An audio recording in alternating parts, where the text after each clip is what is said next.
The planning document runs to 63 pages. It has taken the IRGC Joint Operations Planning Cell at Bandar Abbas 47 days to produce it, and the senior brigadier general who approved it on the 48th day did so because it represents the most operationally sophisticated combined arms concept the cell has ever generated. The concept is built around a single insight that the planning cell has spent 4 years developing. No single axis of approach against an American carrier strike group in the Persian Gulf produces results. Because the Aegis air defense architecture handles single-axis threats with a margin of capacity that makes individual Iranian systems look negligible. But 3 simultaneous axes, carefully timed, using 3 different threat categories that stress different defensive systems simultaneously. That might be different. The 3 axes are as follows. Axis 1, a minefield. 42 Iranian bottom mines, SADAF-type influence mines, triggered by the acoustic and magnetic signature of large vessel hulls, laid over 7 nights by a disguised fishing vessel operating in the central Persian Gulf Channel, that USS Harry S. Truman will transit on her way from her operating area to the Strait of Hormuz. The mines are laid at a depth that makes them effective against deep draft vessels.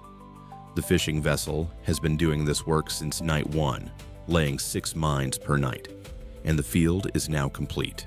The channel the mines occupy is the same channel USS Harry S. Truman has used for her previous 3 Gulf transits, because large carriers are creatures of habit in constrained waters, and because the Truman's routing data was obtained from a source the planning cell does not name in the 63-page document, but which has been providing shipping route intelligence for 18 months. Axis 2, 18 Shahed, 136 loitering munitions, launched from 4 mobile ground platforms staged in the Yemeni highlands, 61 nautical miles south of the Truman's planned position at H-hour. The drones are timed to arrive over the strike group simultaneously with Axis 3.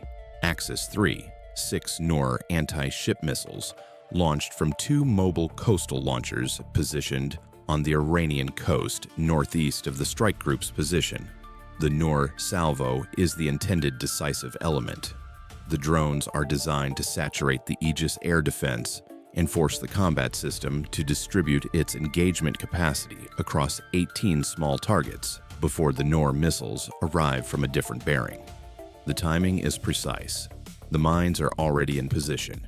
The drones launch at H-hour. The Noor missiles launch at H+4 minutes, time to arrive at the strike group simultaneously with the surviving drones. The Truman, navigating into the minefield, cannot maneuver freely during the combined aerial engagement.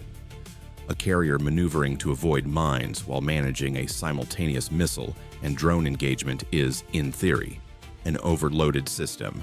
The 63-page document is the most sophisticated operational planning product the IRGC Joint Cell has ever produced. USS Harry S. Truman, CVN-75, a Nimitz-class carrier, will not be navigating into the minefield. Here is why. The fishing vessel that laid the mines was under surveillance from night 3. The AN/AQS-20 mine hunting sonar system aboard USS Pioneer, MCM-3, a mine countermeasure ship that has been operating in the Central Gulf in coordination with the Truman Strike Group, detected an anomalous bottom contact pattern on night 3 that was inconsistent with natural bottom geology and consistent with the signature profile of bottom influence mines. The detection was flagged to 5th Fleet at 2:17 local on night 3. By night 4, USS Pioneer was running a systematic search pattern of the suspected mining area while appearing from surface radar to be conducting routine channel surveys. By night 6, Pioneer's crew had cataloged 31 of the 42 mines. By night 8, the night after the field was completed, the count was 41 mines, with the 42nd identified from aerial survey data provided by an MH-60S mine hunting helicopter that has been operating ahead of Pioneer's surface track. The minefield took 7 nights to lay.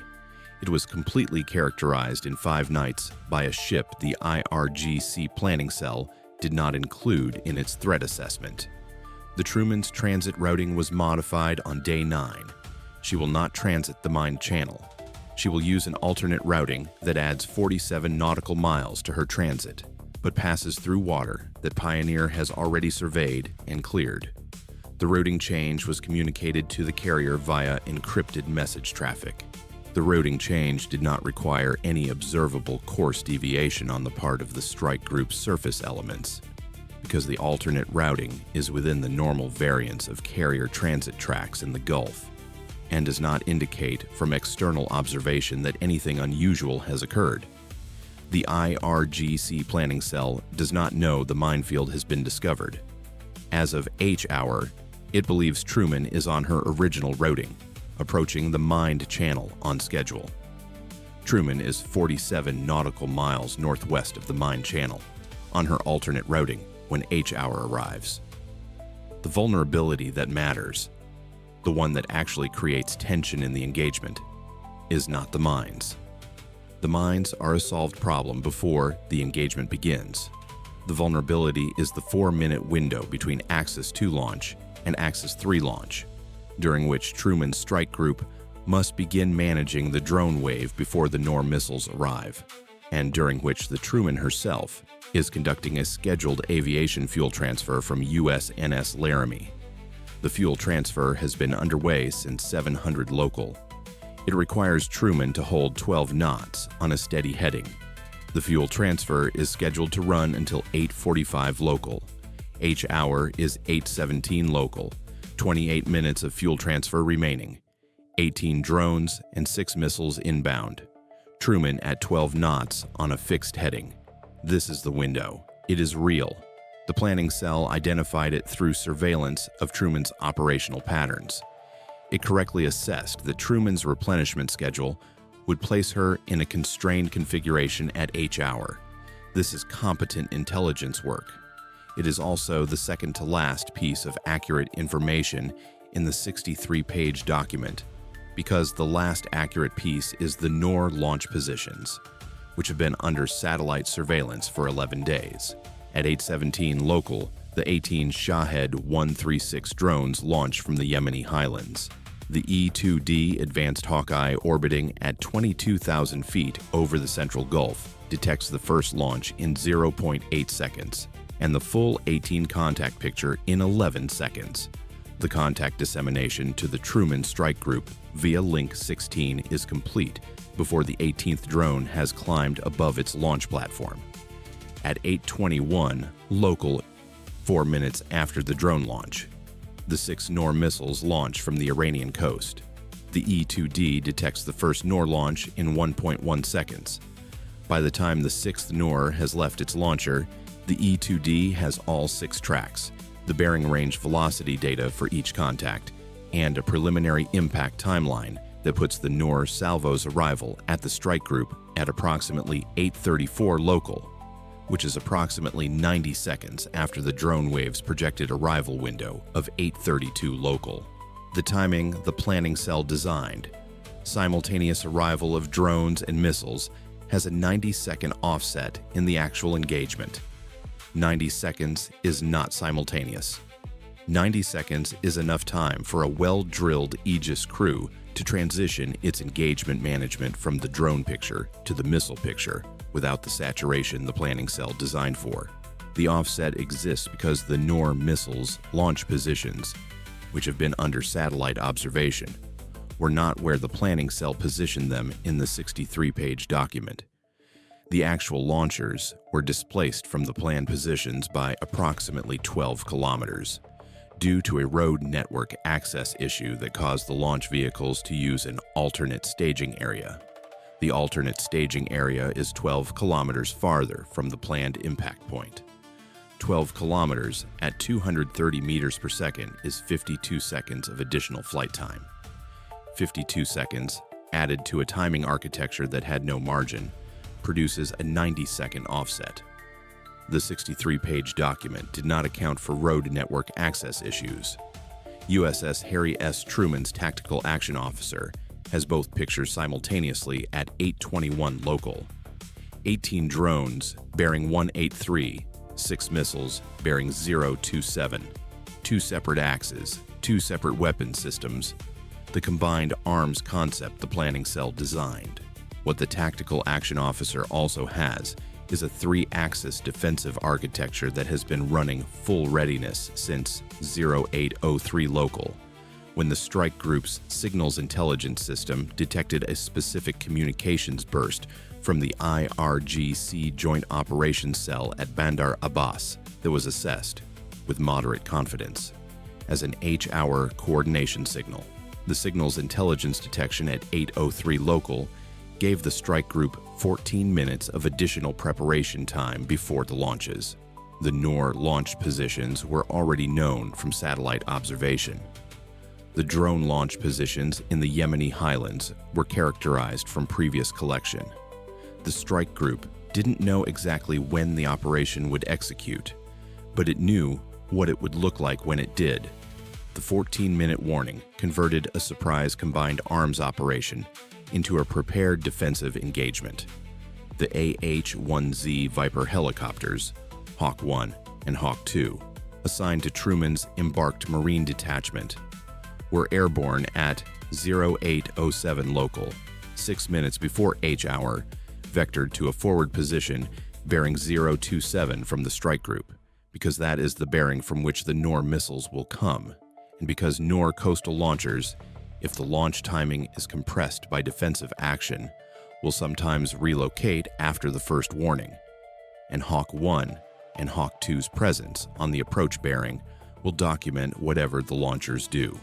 The engagement proceeds in 3 simultaneous tracks that the after-action report will eventually separate into a timeline, but which occur in the combat information centers of 3 Aegis ships as a single continuous management problem. The drone track. 18. Shahed 136, contacts approaching from bearing 183. USS San Jacinto, CG-56, assigned as the strike group's Southern Air Warfare Coordinator, manages the drone engagement. The breakdown when the smoke clears is 11 SM-2 Block 3B, intercepts at ranges between 7 and 4 nautical miles. 4 ESSM intercepts at shorter range as the drone wave's geometry spreads across the defensive perimeter, and 3 Phalanx CIWS engagements in terminal defense. 18 contacts launched, 18 contacts removed.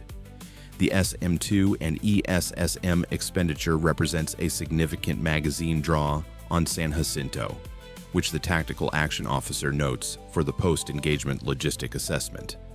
The Phalanx engages its 3 contacts without any shipboard personnel making a decision about it, because that is what automated terminal defense systems do.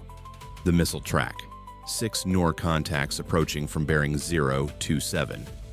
USS Cole, DDG-67, assigned to the northern sector, manages the Noor engagement with 2 SM-2 Block 3B intercepts per missile, totaling 12 SM-2 rounds against 6 targets.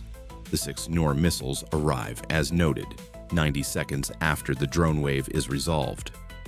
Cole's combat system is not saturated. It is processing 6 contacts from a single bearing with a magazine that has not been drawn on by the drone engagement because the drone engagement was managed by San Jacinto. The Noor missiles are intercepted at ranges between 9 and 6 nautical miles from the Truman. No Noor seeker activates. None reaches terminal phase. The mine track. USS Pioneer continues her survey operations in the mine channel during the entire engagement. She is not in the engagement area. She is 47 nautical miles southeast of the engagement, in the mine channel, recovering the mine hunting equipment she deployed overnight. Her commanding officer monitors the engagement on the voice circuit. He notes the contact reports, the intercept confirmations, the final all clear. He returns to his survey operations. Pioneer has 4 additional mines to positively confirm and mark before the channel can be declared clear. The work continues. At 8:34 local, The time the planning cell calculated as Noor missile arrival, USS Harry S. Truman completes her aviation fuel transfer from USNS Laramie. The fuel lines disconnect on schedule. The deck crew begins the separation maneuver. Truman comes to her post-replenishment course at 8:36 local. The engagement is over. The Truman was in constrained configuration for 22 minutes of the engagement window. During those 22 minutes, the Aegis architecture managed 18 drones and 6 missiles on 2 separate axes without requiring Truman to maneuver. The planning cell designed the operation to require Truman to maneuver. She did not maneuver. The fuel transfer completed. The intelligence product from this engagement is, in volume and quality, the most comprehensive package produced by any encounter in this series of operations. The drone wave provides 18 simultaneous Shahed 136 GPS guidance emission profiles, all from the same production batch based on signal consistency, collected by the SLQ-32 systems on 3 ships simultaneously from slightly different angles. The triangulated collection produces a 3-dimensional emission characterization that cannot be achieved from a single ship collection event. The Shahed 136 GPS guidance library entry, which previously had 1-dimensional signal profiles from previous engagements, now has a 3-dimensional characterization that improves engagement prediction accuracy for future Shahed intercepts. The Noor missiles provide 6 simultaneous emission profiles, including the seeker activation signatures from all 6 missiles in the brief window before SM-2 intercept. The 6 simultaneous collections allow the SLQ-32 analyst to compare seeker activation signatures across a batch, identifying manufacturing variance between individual rounds. The variance data is a production intelligence product. It allows assessments of the Noor production line's manufacturing consistency, which is a proxy for overall program quality. The assessment goes to the Defense Intelligence Agency, the IRGC Joint Operations Cell's H-hour coordination signal. The specific communications burst that generated the 0803 local warning is now a characterized intelligence product. The signal's specific characteristics, frequency, timing, encryption type, traffic volume pattern. The cell used this signal format to coordinate the 3-axis launch timing. The signal is now in the library. The next time the IRGC joint cell executes an H-hour coordination, the signal will be detectable and its meaning will be known before the launches occur. The mine hunting data from Pioneer's survey of the mine channel has produced a complete characterization of SADAF-type influence mine employment patterns, mine spacing, depth settings, trigger sensitivity settings inferred from the mine's position relative to the channel depth profile. The characterization allows mine hunting crews in future Gulf deployments to conduct more efficient initial surveys when investigating suspected mined areas. The Noor launchers, which Hawk 1 and Hawk 2 documented during and after the engagement, relocated from their firing positions within 4 minutes of the last launch, using egress routes that Hawk 1's flyer tracked for 11 nautical miles before the helicopters were recalled to the strike group. The egress routes are now in the intelligence database. The alternate staging area that caused the 12-kilometer displacement from the planned launch position has been photographed by Hawk 2's electro-optical system. The alternate staging area is a road junction with a specific set of geographic characteristics. Road junctions with similar characteristics elsewhere in the Iranian coastal network are now being reviewed by imagery analysts for potential use as alternate staging areas in future operations. The 63-page document, the 47 days of planning, the 7 nights of mine laying, the coordination of 3 separate weapons systems across 3 separate geographic areas.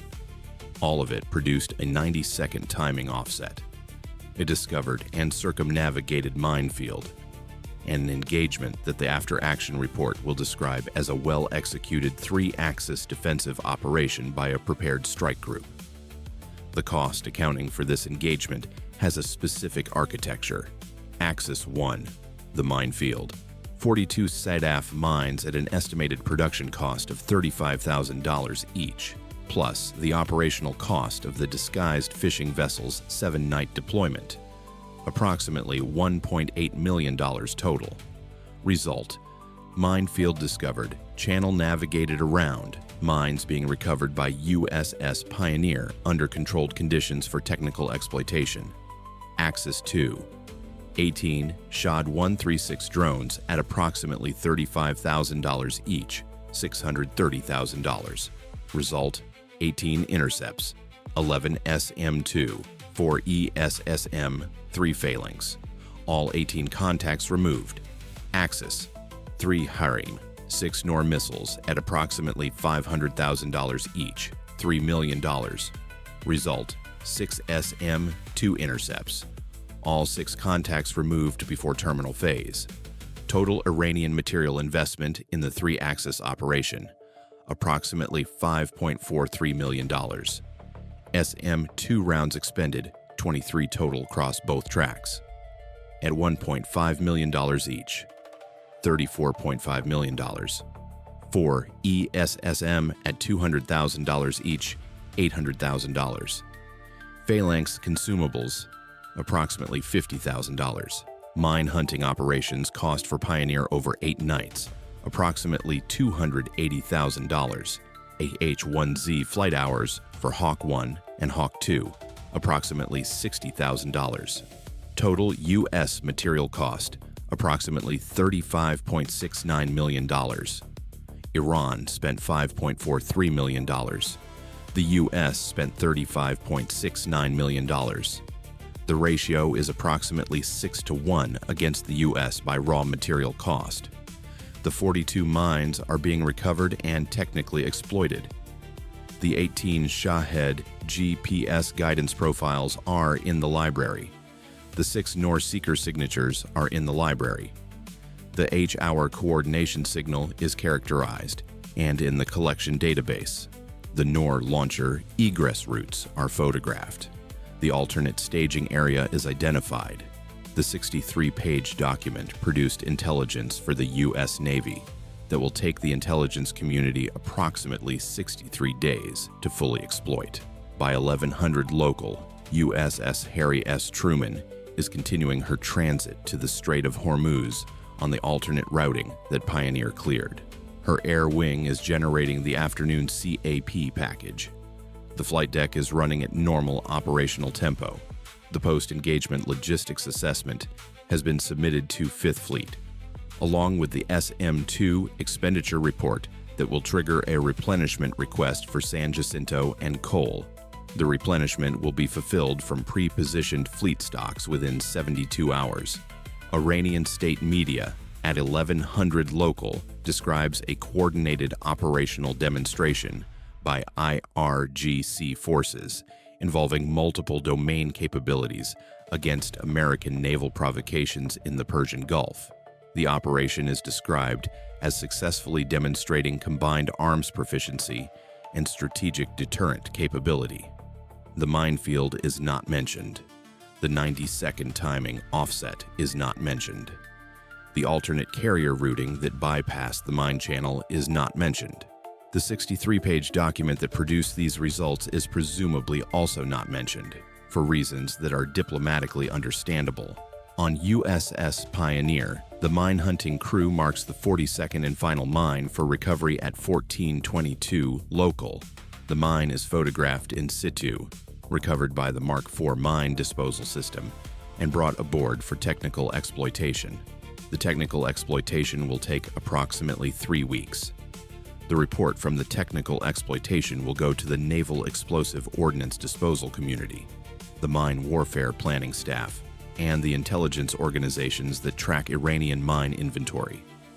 The 42nd mine, laid over 7 nights by a fishing vessel that believed it was operating unobserved, will generate more technical intelligence than any of the other 41 because its fusing mechanism has a manufacturing date stamp that allows the IRGC's mine production timeline to be updated. The planning cell spent 47 days on the 63-page document. Pioneer spent 8 nights on the counter.